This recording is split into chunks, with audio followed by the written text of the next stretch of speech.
Bismillahirrahmanirrahim. Assalamualaikum warahmatullahi wabarakatuh. Innal hamdalillah nahmaduhu wa nasta'inuhu wa nastaghfiruh wa na'udzu billahi min shururi anfusina wa min sayyiati a'malina. May yahdihillahu fala mudilla lahu wa may yudlil fala hadiya lahu. أشهد أن لا إله إلا الله وحده لا شريك له وأشهد أن محمدا عبده ورسوله لا نبي بعده رب اشرح لي صدري ويسر لي أمري واحلل عقدة من لساني يفقه قولي أما بعد. Sadatuna al-kurama wal aiza, para alim, para ulama, para kiai, para sesepuh, para asatid dan segenap jamaah salat maghrib dan isya yang dirahmati Allah subhanahu wa ta'ala. Syukur alhamdulillah kita haturkan kehadirat Allah Jalla wa ala, karena pada malam hari ini kita masih bisa bermuajahah, bertatap muka untuk thalabul ilmi. Bersama-sama kita membahas, menelaah, yaitu karangan Al-Hafidh Ibnu Hajar Al-Asqalani, yaitu kitab Bulughul Maram, yang alhamdulillah malam hari ini sudah sampai pada hadis yang ke-9, Babul Miyah, bab tentang air. Salawat dan salam mudah-mudahan terlimpah dan tercurahkan kepada baginda kita Rasulullah Muhammad sallallahu alaihi wasallam, yang mana beliau adalah role model kita, tauladan uswah hasanah, teladan yang terbaik yang dimiliki oleh seluruh umat manusia, yang mana kita berharap mudah-mudahan kelak di yaumil hisab kita mendapatkan syafaat dari beliau dan masuk dalam rombongan orang-orang yang diselamatkan Allah dari neraka, dimasukkan ke dalam surganya Allah subhanahu wa ta'ala. Amin, amin ya rabbal alamin. Para jamaah sekalian dirahmati Allah, malam hari ini kita membahas hadis yang ke-9, bab tentang sisa air laki-laki dan wanita. Bismillahirrahmanirrahim. Hadis ini diriwayatkan oleh Imam Abu Dawud dan An-Nasai dan sanadnya sahih. An rajulin sahiban Nabi sallallahu alaihi wasallam, dari seseorang laki-laki yang bertemu dengan Nabi Muhammad sallallahu alaihi wasallam. Qala, dia berkata, Rasulullah sallallahu alaihi wasallam, naha Rasulullah sallallahu alaihi wasallam an taghtasilal mar'atu bi fadlir rajul. Rasulullah sallallahu alaihi wasallam melarang seorang wanita mandi dari sisa air laki-laki. Kemudian wal yaghtarifa jami'an, au yaghtasila rajulu bi fadlil mar'ah, atau sisa dari atau seorang laki-laki yang mandi dari sisanya air seorang wanita. Wal yaghtarifa jami'an, tapi hendaklah mereka menciduknya atau mengambil airnya itu secara bersama-sama. Kaum muslimin rahimani wa rahimakumullah, hadis ini sahih. Di dalam sanad hadis ini tidak disebutkan nama sahabat yang meriwayatkan. Maka istilahnya mubaham. Mubaham itu artinya orangnya tidak diketahui. Sedangkan mubaham sahabat itu diterima. Kalau rawi yang mubaham itu tidak diterima karena majhul, tidak diketahui oleh ahli hadis di zaman. Tapi kalau sahabat yang mubham itu makbul, diterima. Karena mereka semua adalah adil. Sahabat yang dinamakan sahabat itu adalah orang-orang yang adil, orang yang selalu menjaga tentang amanah daripada baginda Nabi Muhammad SAW. Maka intisari dari hadis ini, Nabi mengajarkan kepada kita tentang adab atau pengajaran, yaitu jika seorang laki-laki bersama istrinya yang sedang junub, tidak seharusnya suami mandi sendirian baru kemudian istrinya. Ini hadis yang pertama, Pak. Nanti ada hadis-hadis berikutnya. Atau sebaliknya, mandi dari air yang sama dalam satu bejana. Jadi laki-laki ngambil, kemudian sisanya dia ambil lagi oleh wanita, ini dilarang. Namun yang terbaik, kata Rasulullah, hendaklah keduanya menciduk air tersebut bersama-sama. Ini maksudnya berarti adusin apa, Pak? Sareng-sareng, Pak. Dianjurkan mandinya bersama.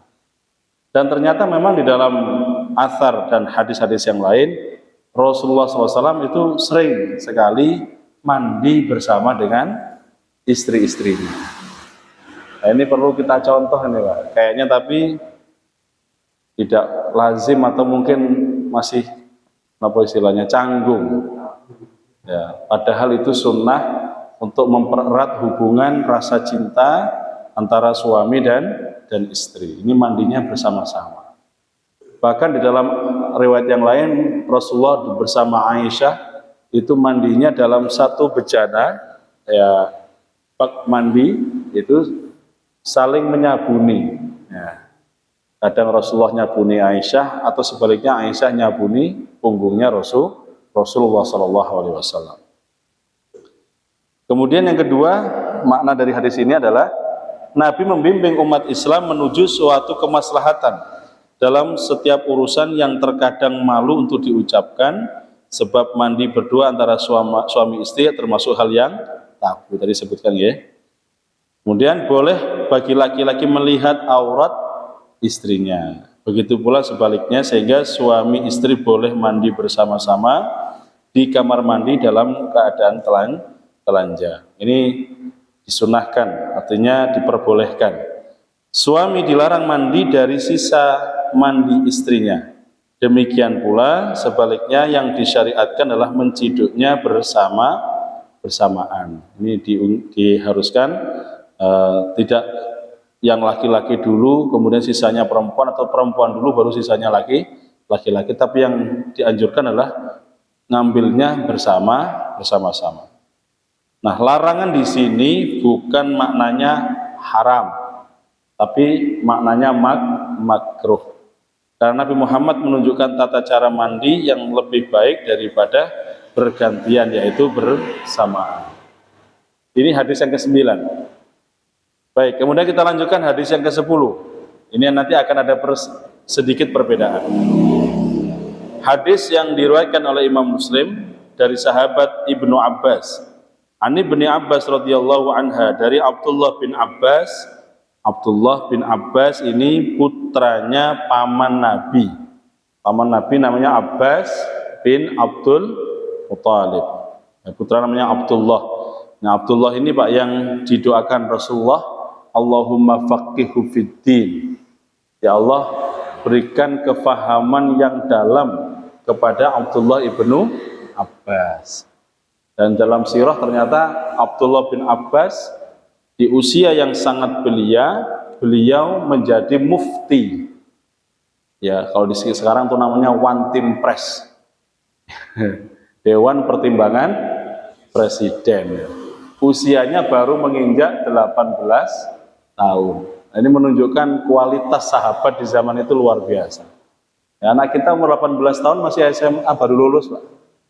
Tapi zaman Nabi yang didikan Rasulullah, Abdullah ibnu Abbas, ya, mulai kecil ikut bersama Rasulullah, banyak hadis yang diriwayatkan dari beliau, dan orang yang faqih, sangat ahli fikih di bidangnya, dijadikan one team press di masa kekhalifahan Amirul Mukminin Umar ibnul Khattab radhiyallahu anhu.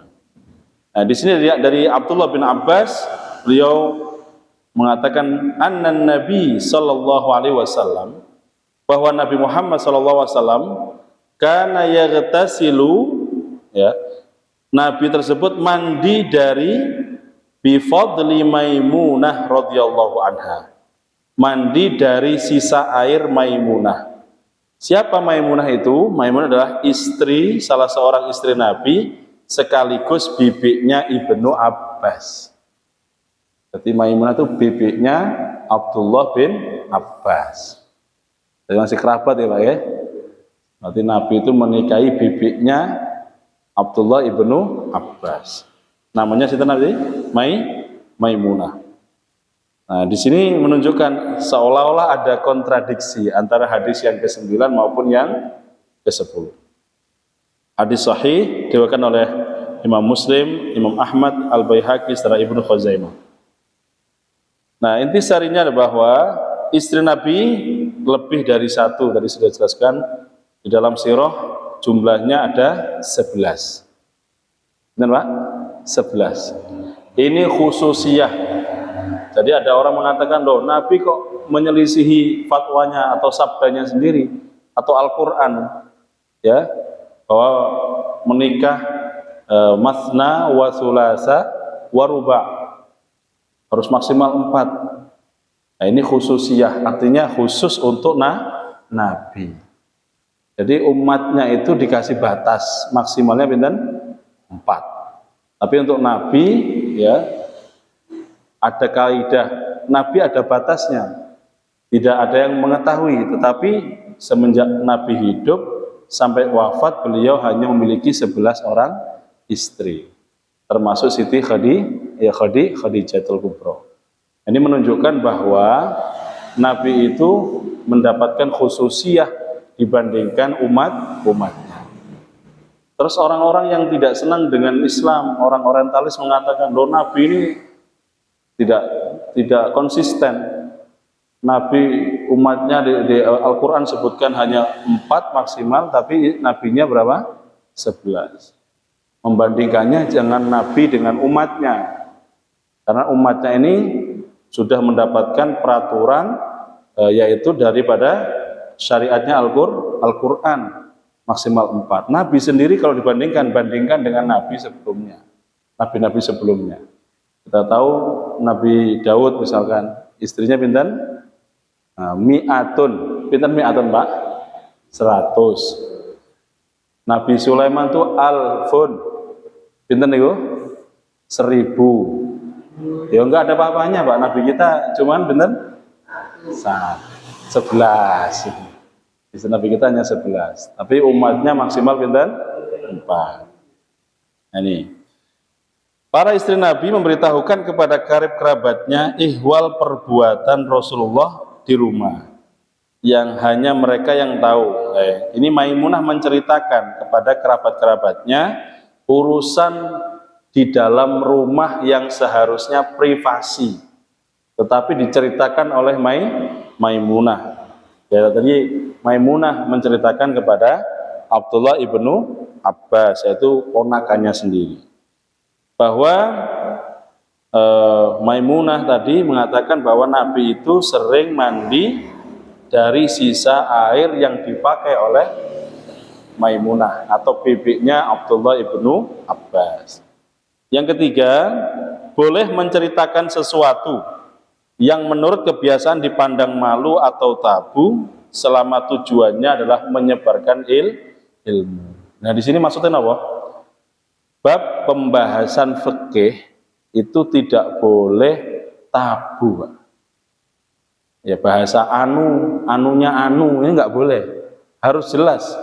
Laki-laki misalkan kemaluannya namanya zakar, kalau perempuan farjun disebutkan namanya dan dijelaskan secara detail karena berhubungan dengan masalah apa? Hukum. Dan hukum itu tidak boleh abu-abu, tidak boleh. Hukum itu hitam ya hitam, putih ya putih. Makanya dalam Islam jelas tidak boleh ada abu-abu dalam masalah hukum. Kemudian sifat tawadhu Nabi Muhammad SAW manakala beliau bersedia mandi dari sisa air mandi istrinya. Ini hikmahnya tadi Pak. Seorang Nabi, pemimpin umat, seorang raja, tapi masih mau mandi dari sisa air istrinya. Ini menunjukkan ketawaduan. Karena di zaman itu raja-raja, kaisar-kaisar Romawi, Persia itu istrinya mungkin satu, selirnya banyak. Dan tidak mau raja itu mandi itu sisanya dari istri atau selirnya, itu nggak mungkin mau. Tapi Nabi Muhammad memberikan contoh, beliau siap atau mandi dari sisa air mandi istrinya. Kemudian kelima, boleh bagi seorang laki-laki mandi dari air sisa mandi istrinya atau sebaliknya. Dia boleh mandi dari air sisa mandi suaminya. Demikian menurut pendapat jumhur ulama ahlul fuqaha, ahli fikih, jumhur boleh. Terus ada orang yang mandi junub atau berwudu dari sebuah wadah tidak berpengaruh terhadap kesucian airnya, sehingga airnya tetap dikatakan suci. Jadi nggak ada air karenanya mandi junub nanti airnya ikut junub, nggak ada Pak. Airnya tetap air yang tohirun mutahhar, artinya tetap suci.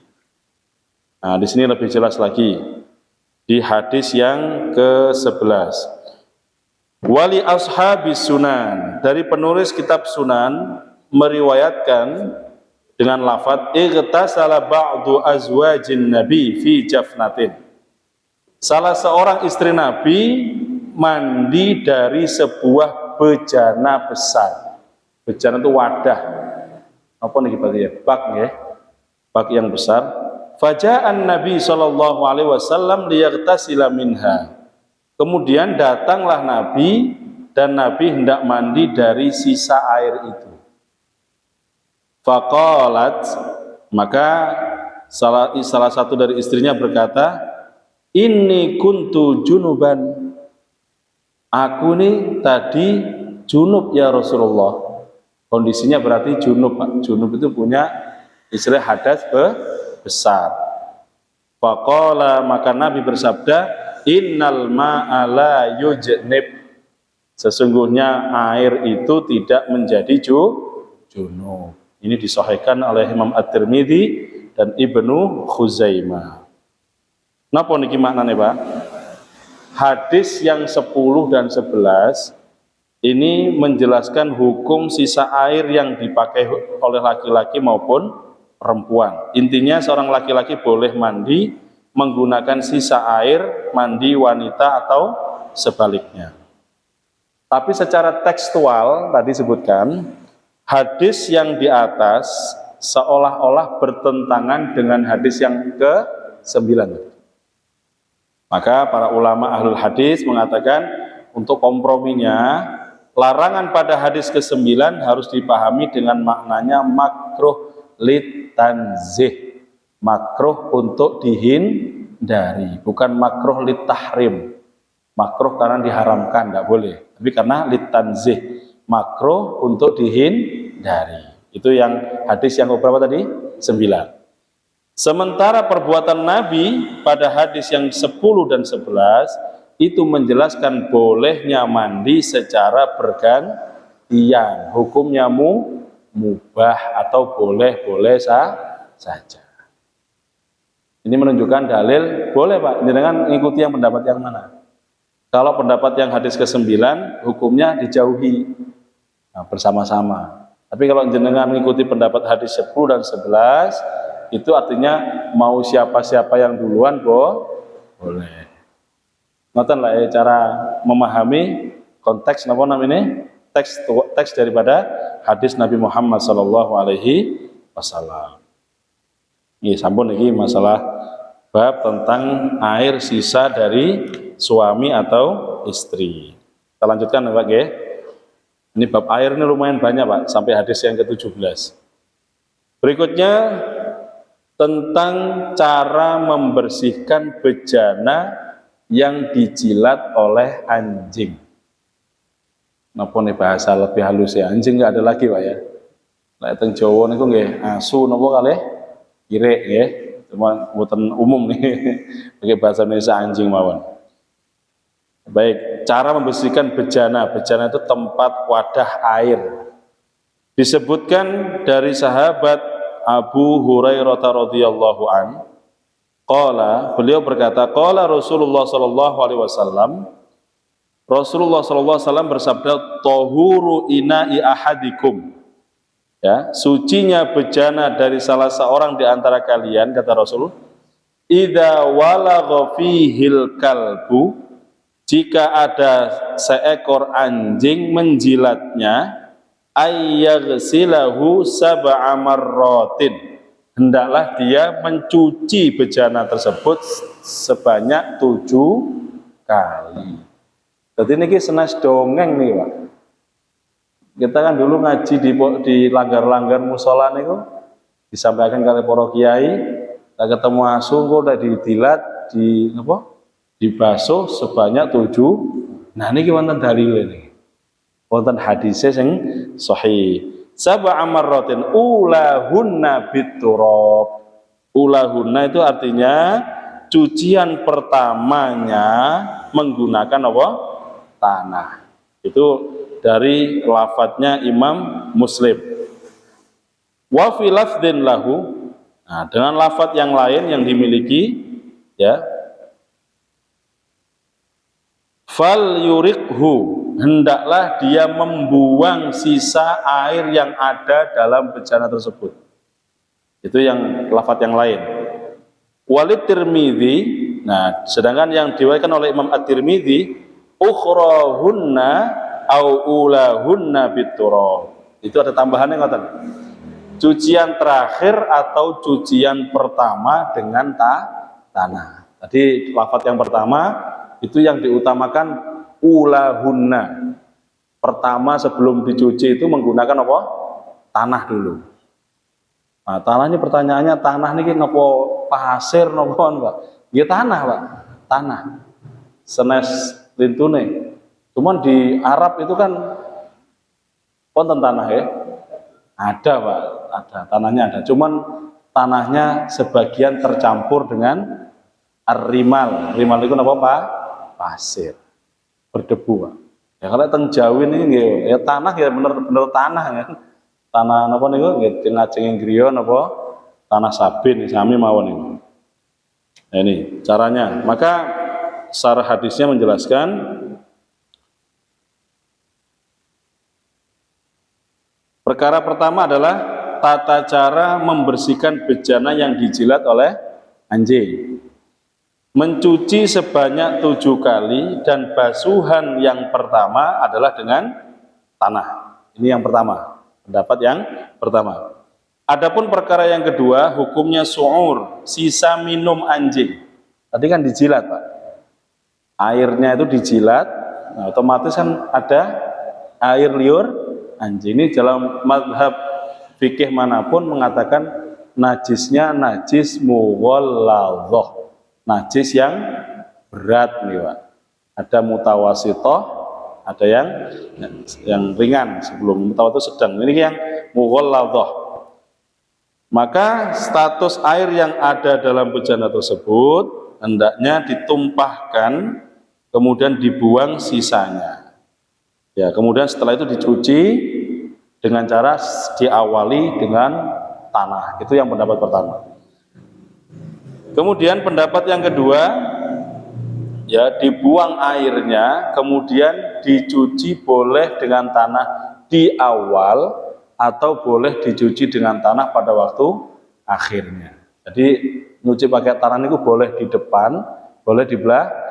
Intinya 7 kali tadi salah satunya itu adalah menggunakan tanah. Ini sih penting nih Pak, salah satunya.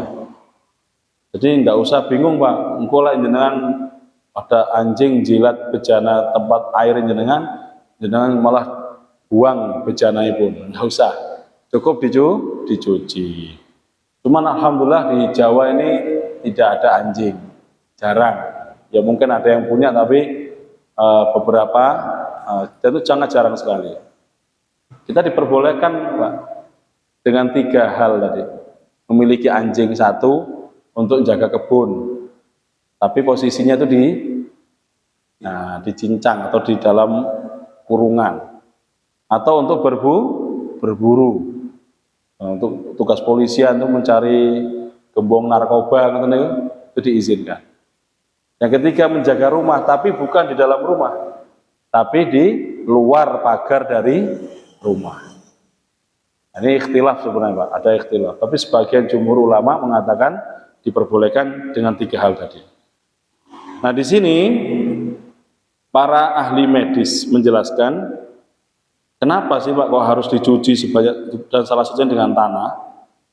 Beliau mengatakan para ahli medis bahwa di dalam usus anjing itu banyak terdapat cacing pita yang sangat halus, panjangnya kira-kira 3 mm.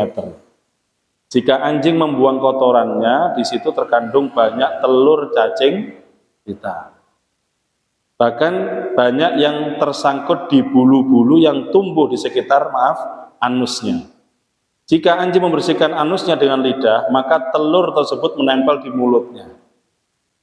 Nah, kalau si anjing menjilat sebuah bejana atau tempat minum, setelah itu, atau ia dicium manusia, sebagaimana orang-orang Eropa itu, atau orang-orang luar negeri itu, siapa saja yang melatah menurut mereka, maka telur-telur dari tadi itu, dari cacing tadi itu akan berpindah, bersentuhan langsung berpindah kepada mulutnya manusia.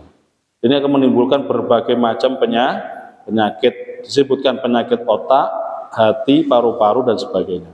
Ini sudah dicek, sudah melalui observasi penelitian yang mendalam dari para ahli kesehatan. Jadi andaikan itu, ya tentu Pak, syariat itu seperti itu. Kalau Allah melarang itu pasti ada kebaikan. Tapi jika Allah menyuruh pasti itu ada apa? Kebaikan juga. Ya, menyuruh ada kebaikan. Kalau melarang pasti ada di situ pasti ada keburukan. Contoh, jenengan pas minum kopi muncul lalat, nyemplung. Gimana Pak hukumnya tuh? Pak jenengan jijian dibuang ke kopinya ya. Iya Pak ya. Nah, tapi ternyata subhanallah kata Rasulullah jika masuk dzubab itu, ini contoh Pak. Di luar ini ya. Masuk namine lalat, maka kata Rasulullah tenggelamkan semuanya. Kenapa? Karena kata Rasul di sayap sebelah kiri itu ada penyakit dan sebelah kanannya adalah penawarnya atau obatnya. Nah, betul dicelupakan langsung dibuang, langsung diminum, sakit perut mangke. Niki pun saestu nate kula cobi Pak. Ya nyobine alhamdulillah tasih diparingi umur nggih. Kula mboten nyelupaken, kula buang mawon. Kula pengen jajal napa, Mas? Memang sakit perut betulan. Sakit perut Masya Allah, mules. Itu kan ada penyakitnya Pak. Tapi ketika itu dimasukkan ke dalam, terus kemudian dibuang, itu tidak mengapa. Artinya kembali normal. Itu contoh Nabi Muhammad dari hal masalah lalat yang nyemplung ke minuman kita pun dibahas. Makanya Islam itu kurang lengkap nopo, Pak. Jangankan masalah urusan yang besar kayak memimpin milih presiden ya. Urusan lalat nyemplung teng napa? Napa niku? Minuman. Niku pun dibahas. Masyaallah. Baik, maka intisarinya niki, mulut anjing itu hukumnya napa? Najis. Nah, ini ya.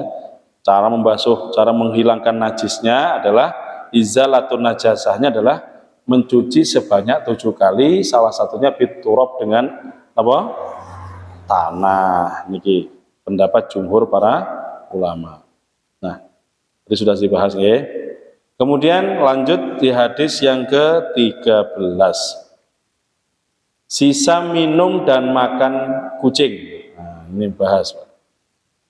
Sisa minum dan makanan atau sisa minum atau makanan kucing. Tadi kan anjing. Sekarang hewan berikutnya yang ada di sekitar kita nih. Sehingga ada kucing, ini dibahas. Bismillahirrahmanirrahim.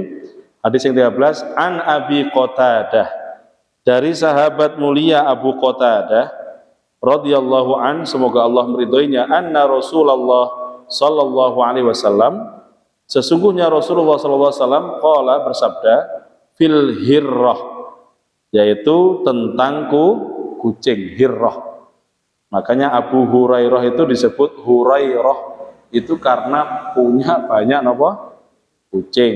Hirrotun itu kucing. Hurairoh itu kucing yang masih kecil. Ya, Pak. Jundun itu tentara. Tentara kecil namanya Junaidun. Junaid, ini Pak Junaidi. Tentara kecil. Kalau Jundun artinya tentara, orang dewasa. Kalau Junaid itu tentara yang masih kecil. Artinya anak kecil yang jadi tentara, Pak. Maksudnya apa? Yang ikut karnaval itu Junaid namanya. Pakai baju polisi tentara itu Junaid ya. Insyaallah. Innaha laisat binajasin kata Rasulullah. Sesungguhnya kucing itu tidak najis. Innama hiya minat tawafina alaikum. Ya, sesungguhnya kucing tersebut karena kucing adalah binatang yang hidup tawafin, itu artinya yang berkeliling ngelilingi. Artinya yang ada hidupnya di sekitar kalian. Terus sama betul Pak nih. Nah, kucing ini enggak cuma di Jawa ya, di Arab juga ada. Maka ada kucing apa niku sing irunge pesek Persia. Nggih. Niku awis niku. Tumbasnya bisa jutaan nih, bahkan mungkin sampai ratusan juta. Ya, innama hiya minat tawafin, sesungguhnya kucing tersebut adalah binatang yang setiap harinya berada di sekitar kalian. Ini diriwayatkan oleh akhrajahul arba'ah, oleh imam ahli hadis yang 4, disahihkan oleh Imam At-Tirmidzi dan Ibnu Khuzaimah. Hadisnya sahih. Hadisnya sahih. Napa intisarine, Pak? Ya, seseorang yang tidak mengetahui hukum supaya dituntut supaya bertanya kepada orang yang mengetahui. Hal ini sebagaimana sebab latar belakang Abu Qatadah menukil hadis tersebut. Ya, ini Abu Qatadah itu bertanya. Yang kedua, kucing tidak najis sehingga apa yang disentuh, dijilat atau yang apapun maka tidak menjadi najis. Beda dengan anjing. Repotnya kalau tinggalnya di lingkungan yang banyak anjing. Di Pulau Bali, kayak saya dulu pernah di sana. Masya Allah tuh, kadang-kadang sandal tuh harus kita bawa masuk ke dalam. Ya, kita gerbang kita kunci supaya apa? Memang sekitarnya banyak lalu lalang. Takutnya apa? Pas kita nggak tahu, ya sandal kita ini mungkin dijilat. Kemudian kita pakai untuk sholat kita pakai. Nanti basah kena air. Nah, kemudian kita bawa masuk ke masjid, ya itu Pak najisnya sangat punten itu. Itu seperti itu kehati-hatian kita di sana. Kemudian lantaran kucing adalah binatang yang selalu bersama manusia dan biasa keluar masuk rumah mereka. Ini secara umum, Pak. Maka Syekh Utsaimin mengomentari bahwa namun ketentuan ini tidak berlaku secara umum. Yang tidak termasuk najis hanyalah anggota badan, air liur, keringat dan bekas minum. Itu yang tidak najis. Sementara kencing, kotoran dan darahnya adalah najis. Itu tetap Pak. Apunten, air kencingnya kucing, kotoran kucing, darahnya kucing dihukumi najis. Jadi karena mungkin wah ini kucingnya enggak najis, berarti ngapunten kotorannya pun buatan najis ya, buatan tetap dihukumin apa? Najis. Sama kayak manusia termasuk najis buatan. Nah, manusia tidak najis, tapi kotoran manusia najis. Kencingnya manusia najis. Hal ini mengingatkan setiap yang keluar dari sesuatu hewan yang haram dimakan adalah najis, baik kotoran, darah, muntah, terus misalnya. Maka yang ketiga, intisarinya apabila kucing minum dari bejana maka air tersebut tidak menjadi najis meskipun jumlahnya sedikit. Ini sering Pak, kadang-kadang ada gelas di atas meja isinya susu, moro-moro wonten kucing jilat-jilat. Nah niku hukumnya terus pundi? Niku mboten najis, tapi sing wonten jijik ngaten ya. Udah dikasih kucing aja pun. Nih, karena wadah yang digunakan Abu Qatadah untuk berwudu airnya sedikit. Ini tentang wudu tadi. Yang keempat, kesulitan itu mengharuskan adanya kemudahan. Dalam hadis ini Allah Subhanahu wa taala menghilangkan sifat najis dari kucing karena amat sulit menghindar darinya. Apabila kucing itu najis sedangkan ia selalu keluar masuk rumah, minum dari wadah, minum susu dan makan makanan manusia, maka menimbulkan kesulitan. Ini termasuk kemudahan syariat. Salah satunya apa? Bahwa kucing tersebut tidak dihukumi najis. Umpami kucing niku dihukumi najis, betapa repotnya kita, Pak. Anjing nggak ada sekitar kita, tapi kucing banyak. Nah, susah nih, susah sekali. Yang kelima, najis yang sangat sulit dihindari tergolong najis yang dimaafkan. Yang keenam, anjuran berlaku lemah lembut terhadap hewan. Nah, seterusnya, nah, ini termasuk dianjurkan menjauhi segala yang mengandung najis. Sekarang masuk ke air seni manusia. Hadis yang ke-14. An Anas bin Malik radhiyallahu an, dari Anas bin Malik semoga Allah meridhoinya, qala, beliau berkata, jaa Arabi. Ini Pak, ini cerita yang masyhur ini ya. Datanglah seorang Arab. Arab itu Arab Badui, Arab kampung, Arab gunung. Fabala fi ta'ifatil masjid. Tiba-tiba datang moro-moro ngapunten kencing di pojokanipun masjid. Nah, kita jangan bayangkan masjid di zaman Rasul itu seperti masjid rahmatan lil alamin ini. Pun keramikan ngeten mboten. Niki zaman semono ya niku senes tanah napa pasir. Pasir. Ya, kemudian fazajarahun nas. Fazajaro itu artinya spontan. Orang-orang itu memarahinya, menghardik, bentak. Orang-orang kan kaget Pak, orang wong ujuk-ujuk kan biasanya kalau orang-orang yang mengerti hukum, para sahabat semua sudah dikasih tahu sama Rasulullah. Ini kan orang Badui, orang yang baru mengenal Islam, datang fabala fi thaifatil masjid. Bala ya bulu niku napa? Buang air kencing. Alias kencing, buang air kecil. Fazajarahun nas fanahahumun nabi, maka Nabi melarang. Maksud melarang mereka yang menghardik tadi, yang marah-marah. Salah satunya Sayyidina Umar. Umar itu sampai bawa pedang, Pak. Kif ya Umar, kata Rasulullah, jangan diteruskan, wis cukup. Kenapa, Pak? Ini nanti kita bahas. Orang Badui tersebut ya, falamma qada baulahu, maka ketika orang Badui tadi selesai menyelesaikan buang hajatnya, amaron Nabi Shallallahu Alaihi Wasallam, Nabi meminta supaya ya bidanu bin min ma'in, untuk diambilkan seember air, ya, fa uhriqa alaihi, lalu ia disiramkan di tempat buang airnya tadi. Nah, ini itu keindahan Islam, Pak. Jadi kalau kita tidak ngerti strategi dakwah, bahaya.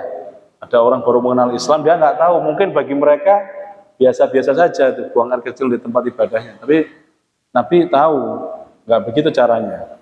Umpama orang tersebut dihardik, kemudian belum selesai, ngapunten, ya, belum selesai nih Pak, buang hajatnya, nah kan kabur dari kok kocar-kacir nih. Akhirnya sak masjid malah tambah najis. Masya Allah, nih faedahnya Rasulullah ini, Pak.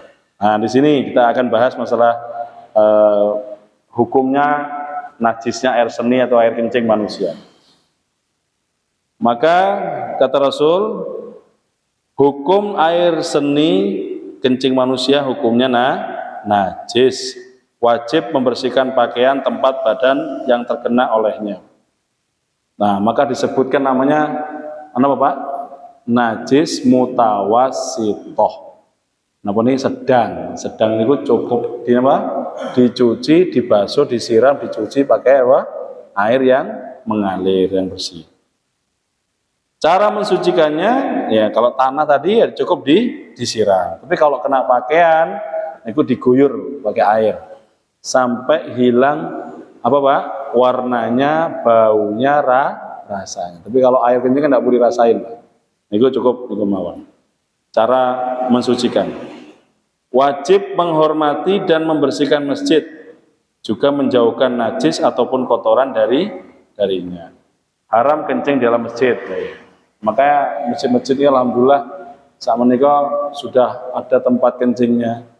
Nah, makanya salah satu bentuk kearifan lokal ya orang Islam Indonesia yang dulunya didakwai oleh para wali songo nih, salah satunya apa? Di setiap kamar mandi itu ada birkah. Birkah itu apa, Pak? Kolam untuk mencuci apa? Kaki. Itu salah satunya. Supaya apa? Orang-orang yang baru keluar dari kamar mandi atau habis wudhu atau sebagainya takut terkena percikan daripada air kencing, kan kita nggak tahu, maka dicuci di situ baru keset baru masuk ke apa? Masjid. Itu contohnya. Nah ini bersikap lemah lembut kepada orang yang jahil, orang yang bodoh, tidak keras mengajarkan tentang syariat kepada mereka, yakni selama tidak diremehkan atau ditentang. Jadi kalau mereka belum tahu, karena fa innahum la ya'lamun, karena mereka tidak tahu, maka harus pelan-pelan. Yang ketujuh, Rasulullah SAW adalah sosok yang mempunyai pandangan jauh ke depan, sangat mengerti tabiat manusia, begitu mulia bergaul, bahkan mencintai para sahabat dengan sepenuh hati. Jadi secara umum orang-orang Baduy ini mboten ngertos napa-napa, Pak. Maka orang gunung biasanya niku diajari adab bagaimana cara mereka bertoharoh, bersuci. Masya Allah. Itu keindahan Islamnya ya. Berikutnya yang ke-15.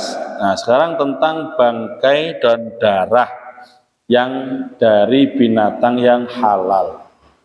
Ani bin Umar radhiyallahu an, dari Abdullah bin Umar, semoga Allah meridhoi keduanya, beliau berkata, qala Rasulullah sallallahu alaihi wasallam, Rasul sallallahu alaihi wasallam bersabda, uhillat lana maitatani wa damani.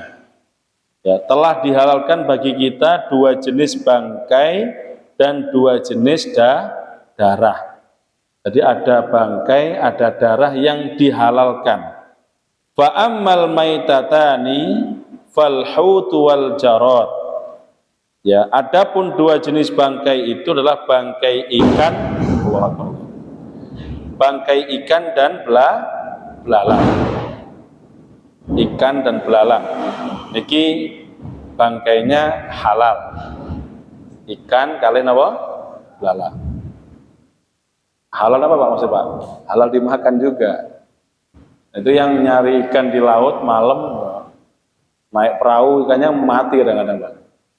Secara hukum kan harus disembelih, tapi enggak. Nanti kita akan bahas itu. Semua yang di laut itu hukumnya halal. Yang kemarin sudah kita bahas. Wa ammad daman, adapun dua jenis darah ya yang halal tadi, fal kabidu wat tihal. Pakai to ya, tihalu. Kabid itu hati kalih limpa. Limpa ini kebuk nih Pak. Semerep nggih kebuk nggih, paru. Limpa. Kabid itu napa niku artine? Liver. Semerep liver nggih. Iku liver yang biasa lek digoreng di sate kan. Enak nih Pak. Dan itu boleh halal. Itu darah itu Pak, itu dari darah, yaitu al-kabid dan at-tihal limpa. Ini hadisnya sahih, disebutkan intisarinya Nabi memiliki kewenangan ya, wewenang untuk menghalalkan dan mengharamkan sesuatu kecuali dengan izin Allah. Nabi tidak memiliki kewenangan. Artinya berita tentang masalah kehalalan dua tadi itu sumbernya dari wahyu. Ya, Nabi menyampaikan ucapan dengan menyampaikan mujmal secara global, kemudian baru memerincinya. Ini teknik cara ngajar Nabi, Pak. Nabi nggak menyebutkan langsung bendanya, tapi secara umum dia mengatakan ada dua bangkai, ada dua darah. Baru kemudian merangkai, dijelaskan. Ini termasuk teknik cara ngajar. Karena orang-orang awam itu butuh pengajaran strateginya. Kadang-kadang Nabi mengatakan, hal adullukum ala ukhbirukum, tahu enggak kalian, mau enggak kalian aku beritahukan sesuatu. Nah, kadang-kadang kalimat seperti itu. Itu menunjukkan cara Nabi mengajarkan kepada para sahabat. Ini bisa kita pakai kalimat seperti itu ketika kita punya anak, Pak. Dek, mau tahu nggak? Misalnya kita ngomong ke anak kita, Kak, atau siapa putranya kita atau putri kita, Mas atau adik, mau nggak Abi kasih tahu, ayah kasih tahu, bapak kasih tahu, ya, kenapa gunung itu disebutkan di Al-Quran itu katanya bergerak. Begitu, Pak. Jadi kita harus cara penyampaiannya ngikuti tekniknya Nabi. Nah, kalau jadi guru juga demikian, harus banyak strategi cara ngajar. Nah, ini bangkai belalang yang ketiga, hukumnya halal. Terkecuali jika ia mati karena sengaja diracun, maka bangkainya tidak boleh dimakan karena ada racun berbahaya. Bukan ada yang belalang yang disuntik sama insektisida yang ada racunnya, itu nggak boleh kita makan. Haramnya bukan karena belalangnya, tapi karena ada bahaya yang ada menempel di belalang tersebut. Yang keempat, binatang laut dengan beragam bentuknya adalah halal, baik yang seperti manusia, binatang buas, ular ataupun anjing, sebagaimana firman Allah, uhilla lakum saydul bahri wa ta'amuhu mata'an lakum walisayyarah. Dihalalkan bagimu hewan buruan laut dan makanan yang berasal dari laut. Hewan buruan apa saja, mau yang buas, yang jinak, ya, semua yang dari laut hukumnya apa? Halal. Yang kemarin kita sudah bahas itu. Sebagai makanan yang lezat, mata'an lakum, makanan yang lezat bagi kalian, walisayyarah, dan termasuk bagi perjalanan kalian, kendaraan maksudnya. Hati dan limpa meski meneteskan darah, limpa hati ini, liver itu mesti ada darahnya, Pak. Hukumnya adalah halal, tetapi dengan syarat harus melalui penyembelihan secara syar'i. Hatinya kambing, sapi ini halal, tapi nyembelihnya ngapunten tidak baca bismillah, berarti haram. Atau yang nyembelih niki orang non muslim, walaupun baca bismillahnya keras, bismillahirrahmanirrahim, tapi tiang lintu, Pak, non muslim, boleh nggak, Pak? Tetap haram. Berubah hukumnya dari halal menjadi haram. Ini harus hati-hati nih. Nah, hukum asal bangkai adalah haram sesuai kesepakatan para ulama, karena sabda beliau telah dihalalkan bagi kita. Menjadi dalil yang menunjukkan bahwa hukum asal bangkai adalah haram. Bangkai adalah hewan yang mati dengan sendirinya alami atau disembelih secara tidak syar'i. Ini menjadi bangkai, Pak. Kan ada orang moro-moro ada ngapunten, motong kaki kambing, kambingnya nggak disembelih. Ini kan ada kasus itu, Pak. Kakinya pincang, jadi diamputasi, Pak. Nah, diamputasi kemudian mau di hasil potongannya tersebut ingin ini hukumnya gimana? Ya nggak boleh, Pak. Itu termasuk bangkai. Prosesnya gimana?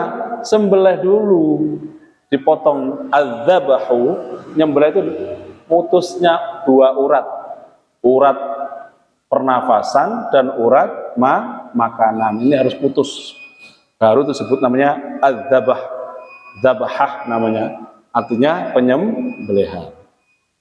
Nah, ikan dan belalang, ya, maka keduanya mati dalam air, ya, maka bangkai keduanya tidak membuat air itu najis. Ini menjadi najis baik air itu kadarnya sedikit ataupun banyak. Kemudian haramnya darah sesuai dengan nas Al-Quran dan As-Sunnah dan ijma'. Darah itu disebutkan hurrimat alaikumul maitatu waddam walahmul khinzir. Itu ada hurrimat, telah diharamkan atas kalian bangkai, darah dan daging babi. Nanti kita akan bahas lagi. Oke, siap. Demikian kita beri dulu azan. Assalamualaikum warahmatullahi wabarakatuh.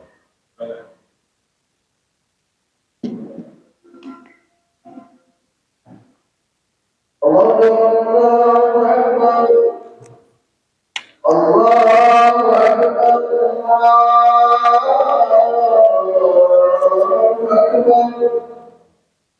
Akbar.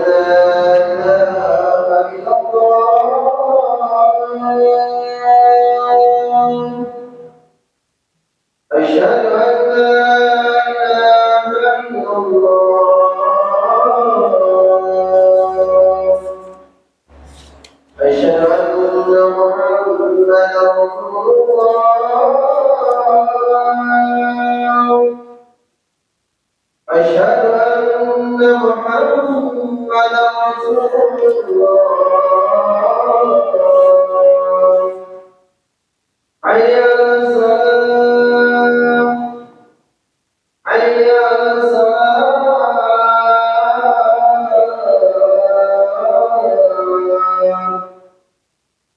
حي على الفلاح حي على الفلاح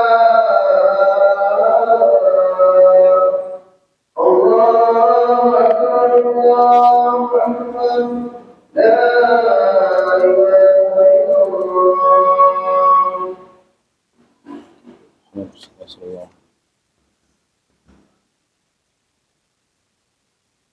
Rasulullah sallallahu alaihi wasallam. Baik, kita lanjutkan, tinggal sedikit lagi, Pak. Hadis yang ke-16, insya Allah tinggal 2 hadis lagi,